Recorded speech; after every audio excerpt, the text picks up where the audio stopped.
Hello students, welcome back to the channel, and today I'm going to discuss a very important class 12 topic, colligative property, which belong to the lesson number 2 solution. So students, let's start with directly with the topic in spite of wasting our time. So now, what do you mean by colligative properties? Colligative properties are those which depends upon the number of moles. Those which depends upon the number of moles. I think every one of you know about the moles. If you face any sort of difficulties in the topic mole, kindly write into the comment section. I'll make the video on the mole concept. Don't worry, it's a very easy concept. If you face any sort of difficulty in that topic, then just write it there. Don't worry, I'll make video on it. So let's start with the topic now, colligative property. Now, what do you mean by colligative property? Because it's a very important question on the board. That what do you mean that prove that it's a colligative property? Any you can say type of colligative property they can be asked to prove it. So if we talk about that colligative property, those property which depends upon the number of moles, and as we know, number of moles also means the number of molecules. Number of molecules. Number of molecules. So what are colligative? Both depends upon number of moles or the number of molecules. If we talk about that which type of colligative properties do we have? There are 4 types of colligative properties. Number 1 is the relative lowering in vapor pressure.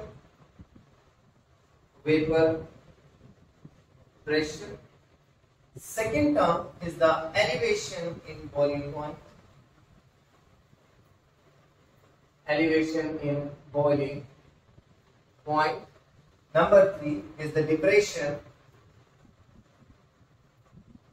in freezing point, and number 4 is the osmotic pressure.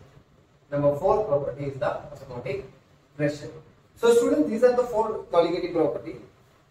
So directly we are going to start with the relative lowering in vapor pressure, but before that topic, before that relative lowering in vapor pressure topic, let's discuss what do you mean by vapor pressure. Suppose you have a container, मतलब आपके पास एक container है, उस container के अंदर आपने क्या किया, एक लिक्विड को रखा हुआ बेटा कुछ इस तरह से, ठीक। अब जो लिक्विड आपने रखा है वहां पे, ऑब्वियसली वहां पे कंटेनर को क्लोज कर देते हैं, या ऐसे एग्जांपल कर देते हैं, ये आपके घर का एक टैंक है, देखा होगा घर की छत पे सभी के टैंक बना ही होता है, इसमें कोई बड़ी बात नहीं है ना। और कभी भी अगर उस टैंक की आप कैप को ओपन करो तो कैप के ऊपर बहुत सारे वाटर वेपर्स लगे होते हैं, यहीं पे अटैच होते हैं, कभी भी ओपन करके देख लेना उसको, घर की जो छत पे टैंक होता है। या इवन सबसे सिंपलेस्ट एग्जांपल है, आजकल काफी मतलब समर्स का टाइम चल रहा है, तो आप ऐसा कर सकते हो, एक ग्लास रात को पानी का रख देना साइड में और उसको अच्छे से कवर कर देना किसी भी चीज से, कैप से या कोई भी लिड से, किसी भी चीज से। जैसे सुबह के टाइम पे ओपन करोगे वहां पे वाटर वेपर्स वहां पे अटैच दिखाई देंगे आप, तो जितने भी वाटर वेपर्स आपको वहां अटैच दिखाई दे रहे हैं, they are the vapours, they are the vapours. तो क्या होता है बेटा, जब कंटेनर क्लोज होता है, first of all the important for the, if you wish to check the vapour pressure, अगर आपको वेपर प्रेशर चेक करना है तो आपको क्या करना है, कंटेनर को क्लोज करना ही पड़ेगा, क्योंकि सिस्टम वहां पे क्लोज होना चाहिए। तो यहाँ से लिक्विड के जितने भी वेपर्स बनेंगे, सपोज ये वेपर्स बन गए लिक्विड के, मैंने अपर लेयर हटाई इसी वजह से, क्योंकि ऑब्वियसली सपोज अपर लेयर ने अपने वेपर्स बना दिए, ये सारे इसने वेपर्स बना दिए। Let's show it by the liquid.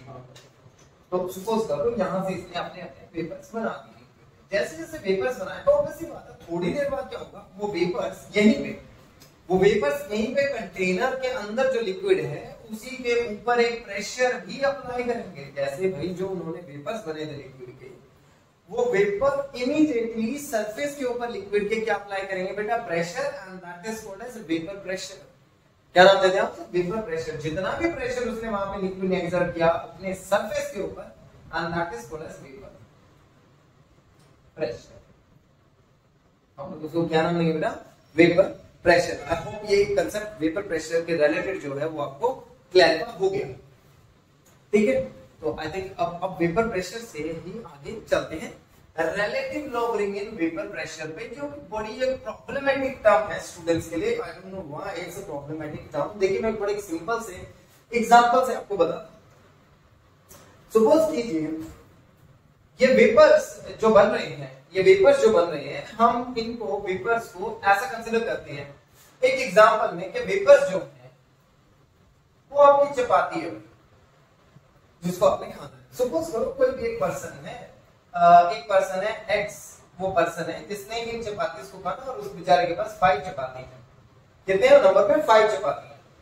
अब वो खाने बैठा जैसे, तो ऑब्वियसली बात है भाई, एक उसका वहां पे रिलेटिव आ गया। एक एग्जांपल ले लेते हैं कि भाई एक पर्सन है, एक्स पर्सन है, वो चपाती खाने बैठा है, बेचारे के घर में इमीडिएटली कोई रिलेटिव आ गया। अब जैसे ही रिलेटिव आया, अब सपोज करो रिलेटिव था, उसने 2 चपाती उसने खा ली। अब बेचारे के पास जो टोटल थी वो कितनी थी? 5। उसमें से 2 चपाती उसने खा ली, तो इस बेचारे को कितनी चपाती खानी पड़ेगी? सिर्फ 3 चपाती। अगर मैं देखूं वो अकेला होता रूम में, अगर वो रूम में होता अकेला ही पूरे रूम में अकेला बैठा है, इसके घर पे कोई नहीं आया तब तक, तो इस बेचारे को 5 चपाती खाने को मिलनी थी, इस पर्सन एक्स को। लेकिन घर पे जैसे रिलेटिव आ गया तो उसने भी 2 चपाती खा ली, तो ऑब्वियस सी बात है इस बेचारे के पास 5 की जगह सिर्फ कितनी बची? 3 चपाती। अगर वो अकेला था तो उसने 5 चपाती खानी थी, दूसरा आ गया तो 3 खाने को मिली। यानी अगर वो अकेला था तो इस अकेले को हम मान लेते हैं partial pressure of pure component. Partial pressure of pure component, यानी कि जब वो रूम में अकेला बैठा है तो उसके पास कितनी है? 5 चपाती होनी चाहिए थी। कितनी आ गई? 5 चपाती। 5 चपाती उसके पास आगे बेचारे के पास है ना, अकेला। तो इसको क्या मान लिया? Partial pressure of pure component. अब बेचारे का जब सॉल्यूशन बन गया, सॉल्यूशन बनने का क्या मीनिंग है कि भाई रिलेटिव आ गया, 2 चपाती खा गया। अब रिलेटिव आया, 2 चपाती खा गया, तो ऑब्वियसली उसको क्या लगेगा कि हाँ यार कि कुछ तो गलत हो गया यहाँ पे। अब 2 चपाती उसने जैसे खा ली तो उसके पास कितनी बची? सिर्फ 3 चपाती। यानी अब ये 3 चपाती क्या आ गई? अब चपाती को प्रेशर मान रहे हैं, तो अब क्या बचा? अब जो बचा हमारे पास में प्रेशर कितना बचा? Pressure of solution. जब उसका सॉल्यूशन बन चुका है तो उसके पास बची बेचारे के पास सिर्फ 3 चपाती। यानी ओरिजिनली उसके पास 5 होनी चाहिए थी, लेकिन चपाती हुई कितनी? सिर्फ 3। ओरिजिनली उसके पास 5 चपाती होनी चाहिए थी, लेकिन चपाती हुई कितनी? सिर्फ 3 वहां पे। तो इसका मतलब है बेचारे का जो प्रेशर है वो पहले से कम हो गया।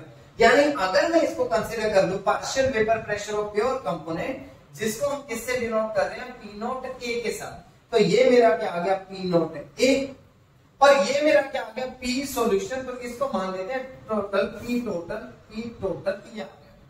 तो इतना मतलब है, इतना वेपर प्रेशर क्या हो गया? कम हो गया। ये पार्शियल प्रेशर है प्योर कंपोनेंट का, ये प्रेशर आ गया सॉल्यूशन का। यानी ये चीज क्या हो चुकी है? कम हो चुकी है। तो इसे क्या नाम दूंगा मैं? बेटा मैं lowering in vapour pressure. Lowering in vapour pressure. What is this? It is your lowering in vapour pressure. यानी प्रेशर जो है वो पहले से कम हो गया, प्रेशर जो है पहले से कोई डिक्रीज हो चुका है, कम हो चुका है। अगर अब वो पर्सन खा कितनी सकता था चपाती? टोटल 5, खाने को कितनी मिली? सिर्फ 3। यानी कंपैरिजन कर लेते हैं, वो 5 खा सकता था, खाने को मिली सिर्फ 3, और टोटल कितनी थी? 5 थी। तो अब अगर मैं इस कंपैरिजन को देखूं यहां से, तो मेरे पास एक नई चीज आ गई। नई चीज क्या है? P not A minus P total upon P not A। Check करिए, देखिए ध्यान से, यही चीज बनी, सब कुछ अलग से कुछ भी नहीं है, ये पूरा का पूरा यही चीज बना। अब अगर हम देखें तो P not A minus P total आ रहा है, तो हमें P नॉट A, और ये डायरेक्टली प्रोपोर्शनल होगा किसके? फ्रैक्शन के। अब भाई ये फ्रैक्शन क्या चीज होगा? जितना भी उसको खाने को मिला उसका फ्रैक्शन हम मान लेते हैं। और उस खाने को अगर हम कंसीडर कर ले मोल, अगर उस खाने को क्या कंसीडर कर लिया? मोल, तो मोल का क्या आ गया हमारे पास में? फ्रैक्शन।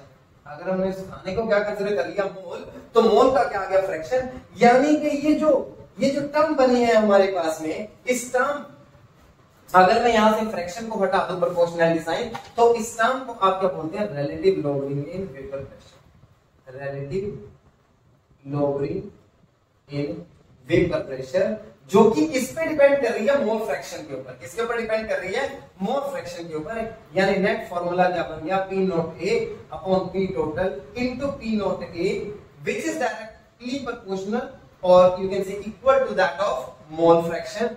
मोल फ्रैक्शन किस चीज का, भाई जितने रिश्तेदार घर में आएंगे, जितने रिश्तेदार हमारे घर में आएंगे, अगर ये जो पर्सन था हमारा x, इसको मान लेते हैं a, और जो रिश्तेदार आया था उसको मान लेते हैं हम लोग b, तो जितने रिश्तेदार आएंगे उतना ही खाने को कम मिलेगा, उतना ही प्रेशर क्या होगा, कम जनरेट होगा। जितना खाने को कम मिलेगा उतना ही प्रेशर ऑफ कैसी बात है, कम जनरेट होगा।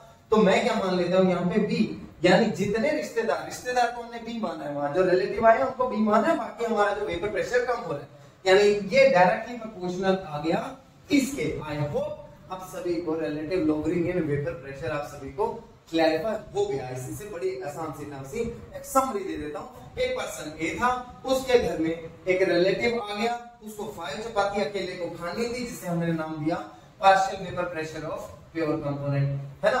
और उसके घर में जो बी बंदा आया, जो रिश्तेदार उसका आया, जो रिलेटिव उसका आया, उसकी वजह से उसका वेपर प्रेशर क्या हो गया, कम हो गया। उसका जो प्रेशर कम हुआ उसे नाम दिया लोअरिंग इन वेपर प्रेशर। और अगर मैं इनिशियली वो सोचता है कि काश मैं 5 चपाती खा सकता, लेकिन खा सिर्फ मैं 3 पाया, तो उसके कंपैरिजन में अगर वो सोच रहा है तो उसे नाम दिया उसने relative lowering in vapour pressure. और ये relative lowering in vapour pressure किस पे डिपेंड कर रहा है, फ्रैक्शन ऑफ रिलेटिव, कितने फ्रैक्शन रिलेटिव्स के आने लग रहे हैं, जितने आएंगे उस बेचारे को खाने को उतना ही कम मिलेगा। आई होप सभी को अब relative lowering in vapour pressure concept का अच्छे से क्लैरिफाई हो गया।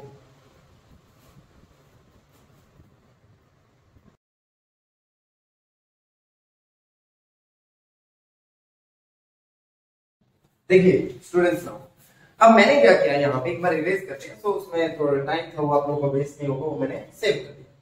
तो वो जो फाइनल डेरिवेशन हमारे पास आ गई थी relative lowering in vapour pressure की, अब आगे चलते हैं, वो काम किस चीज की आने लग रही है। देखिए अगर कोई भी एक पर्सन है, सपोज करें कोई भी पर्सन है, वो क्या चाह रहा है कि यार मुझे मोलर मास निकालना है। मोलर मास किस चीज का, जो भी उसके पास में सब्सटेंस है, उस सब्सटेंस का वो मोलर मास निकालना चाहता है। या ये मान लो कि एक सड़क पे किसी एक पर्सन को, चलते हुए पर्सन को, बेचारे को एक मान लीजिए कोई अननोन सब्सटेंस मिल गया, तो जैसे उसको अननोन सब्सटेंस मिला, उस अननोन सब्सटेंस का वो मोलर मास निकालना चाहता है। वो क्या करेगा, देखिए उसने पहले पानी लिया, वाटर लिया, और उस वाटर का उसने वेपर प्रेशर निकाल लिया।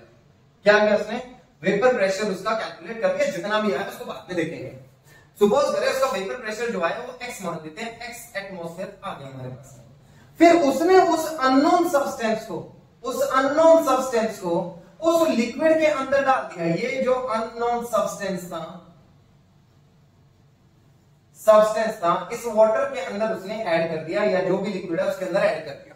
अब यहां से जो वेपर प्रेशर आया वो क्या आ गया, पी टोटल। जब अकेले का निकाल लिया, सिर्फ वेपर प्रेशर एक लिक्विड का निकाला, वाटर का निकाला, तो मेरे पास जो आया वो क्या आएगा, पी नॉट ए, यानी जो अकेला बंदा कमरे में बैठा है वो। उसके बाद मैंने क्या किया था, उसके अंदर अननोन सब्सटेंस डाल दिया, तो टोटल प्रेशर जो आया वो क्या बन गया, पी टोटल। ऑब्वियसली रिलेटिव आ गया, रूम में बैठ गया, तो ऑब्वियसली उसका खाना खा लिया, वेपर प्रेशर पहले से कम हो गया। ऑब्वियसली बात है, जब वो वेपर प्रेशर बेटा कम हुआ, तो यहां पे अब देखिए ध्यान से, जितना कम हुआ उसके अकॉर्डिंगली हम आगे चलते हैं। देखिए तो यानी कि अब यहां से मुझे क्या कैलकुलेट करना है, मोलर मास। यानी जो अननोन सब्सटेंस था उसका मोलर मास कैसे कैलकुलेट करना। देखिए अब मोल फ्रैक्शन जो होता है, मोल फ्रैक्शन का फॉर्मूला यहां से कैसे निकालेंगे। देखिए सपोज करें यहां पे आपके पास एक कंपोनेंट आपका कौन सा है, वाटर है, और दूसरा कंपोनेंट आपका क्या है, अननोन है, जिसके बारे में आप नहीं जानते। इसको कुछ भी कंसीडर कर लीजिए, मान लीजिए अननोन सब्सटेंस आपका है Z, ठीक है। इस अननोन सब्सटेंस Z का हम लोगों ने मोलिकुलर मास को कैलकुलेट कर दिया। मोलर मास कैलकुलेट करें तो यहाँ पे नंबर ऑफ मोल्स आ गए वाटर के, ठीक है, और नंबर ऑफ मोल्स। अब मेरे पास अननोन सब्सटेंस जो Z है मैं तो निकाल ही नहीं सकता, कैसे, उसको लेट कर लेते हैं। उसका गिवन मास तो एटलीस्ट मुझे पता होगा, जो भी उसका मास है, जो भी उसका मास है वो तो मुझे पता होगा भाई मैंने 5 ग्राम डिसोल्व किया, भाई मैंने 2 ग्राम डिसोल्व किया, भाई मैंने 4 ग्राम डिसोल्व किया, भाई मैंने 5 ग्राम डिसोल्व किया, वो तो एटलीस्ट मुझको पता है ना वहां पे। तो मैं मास की वैल्यू को अपॉन में क्या करूंगा, उसका मोलर मास जो कि अननोन है तो वो कंसीडर कर लेते हैं एमबी।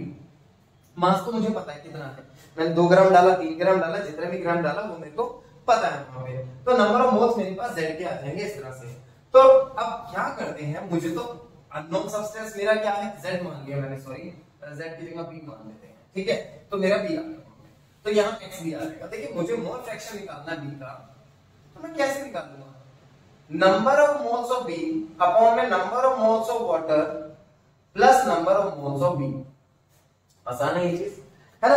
तो मैं क्या करता हूं, P not A minus P total upon P not A is equal to XB। XB का फुल फॉर्मूला क्या है, NB अपॉन में N ऑफ वाटर अपॉन में NB। देखिए यहां पर एक आसान सा तरीका है, या तो फुल फ्लैश फॉर्मूले को लेके चलते जाओ, फुल फ्लैश जो फॉर्मूला आ रहा है उसके अकॉर्डिंगली आप चलते जाओ, और या फिर आप क्या करो कि फुल फ्लैश फॉर्मूले को यूटिलाइज मत करो। और देखिए जो सॉल्यूट के नंबर ऑफ मोल्स आएंगे ना बहुत ही कम आने वाले हैं, ये जो पार्ट है वो ऑलमोस्ट नेग्लिजिबल होगा, ये जो पार्ट है इट इज ऑलमोस्ट नेग्लिजिबल, इसको छोड़ के चल सकते हैं हम। तो अगर इस पार्ट को आप छोड़ सकते हो, इसको नेग्लेक्ट कर सकते हो इसी फॉर्मूले में, ये नहीं कि नहीं यहीं पे मोल फ्रैक्शन के हर क्वेश्चन में आप ऐसे करो, नहीं, सिर्फ इसी में इस पार्ट को आप नेग्लेक्ट कर सकते हो। Now what should be the net formula, it is P not A minus P total upon P not A is equal to NB upon में number of moles of water ले लो, liquid ले लो, solvent अगर पता है तो आएगा, लेकिन मोस्टली केसेस में वाटर, बेंजीन, टोलीन, हेक्सेन यही आपके लिक्विड रहने वाले हैं। तो जरूरी नहीं है कि वाटर ही आपको क्वेश्चन में मिलेगा, इट कैन बी एनीथिंग। तो यहाँ पे देख लेते हैं, बट हमने एग्जांपल वहां वाटर से कंसीडर किया तो वाटर के साथ ही हम लोग चलेंगे। तो P not A upon P total upon में P not A is equal to number of NB, number of moles B के। कैसे निकाला था number of moles, mass of sorry given mass जो कि मुझे पता है of B upon molar mass of B, molar mass of B upon में क्या आएगा, वाटर क्या सॉल्वेंट जो भी आएगा तो उसका क्या आएगा, given mass of water, given mass of water upon molar mass of water, अगर वाटर कंसीडर किया है, मोलर मास ऑफ वाटर, ये पार्ट।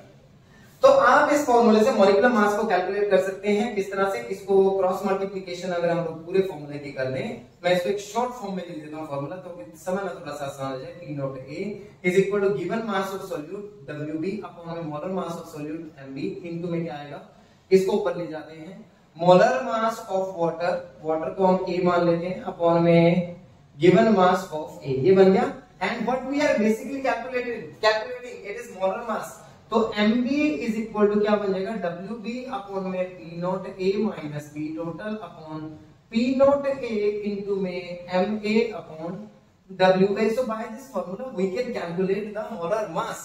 इस फार्मूले की हेल्प से हम लोग मोलिकुलर मास को भी कैलकुलेट कर सकते हैं। लेकिन एक खास बात पे शायद आप लोगों का ध्यान आ गया हो कि अगर इस फार्मूले को आप देखें तो यहां जो रिलेटिव लॉगरिथम का फार्मूला आ रहा है ना, relative logarithm in vapour pressure है, it is directly proportional to number of moles of solute. B क्या चीज है, solute, it is directly proportional to number of moles of solute, hence it's a qualitative property.